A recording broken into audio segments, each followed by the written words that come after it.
Qu'est-ce que le Seigneur Jésus a lui-même considéré comme la valeur particulière quant à lui-même de sa résurrection?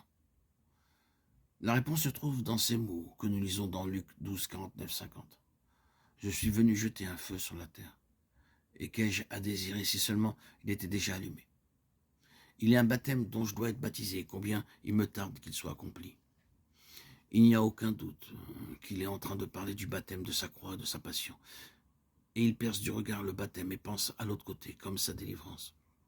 Ainsi, la toute première chose au sujet des 40 jours est que cela représente l'affranchissement du Seigneur. Combien suis-je à l'étroit, combien suis-je enfermé, confiné? Je suis venu jeter un feu, répandre le feu sur toute la terre. Mais ici, je suis lié à ces quelques kilomètres d'un petit pays, lié au temps, lié à toutes les conditions de la vie ici-bas. Oh, combien il était limité, limité dans son propre mouvement, limité dans ses disciples, limité à tout égard. Il aspirait à être libre, à être au large, à être affranchi. Il considérait la résurrection comme son affranchissement. Et la croix comme la voie pour parvenir à cette fin. Or, le Seigneur avait fait au début de son ministère une grande déclaration. Vous vous souvenez que son premier service consigné eut lieu à Nazareth, lorsqu'il prit le chapitre 61 d'Ésaïe et parla du septuple aspect de son ministère. L'Esprit du Seigneur est sur moi. Il m'a envoyé pour proclamer aux captifs la délivrance, pour publier une année de grâce du Seigneur. Luc 4, 16, 19. Or, il y a peu de doute que dans son esprit, il pensait à l'année du jubilé.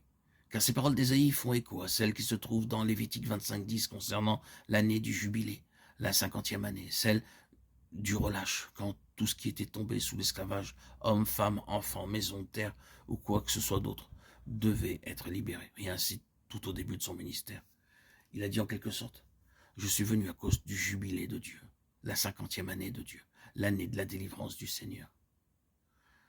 Depuis l'exode d'Israël jusqu'au commencement du ministère du Seigneur Jésus, il eut 30 jubilés.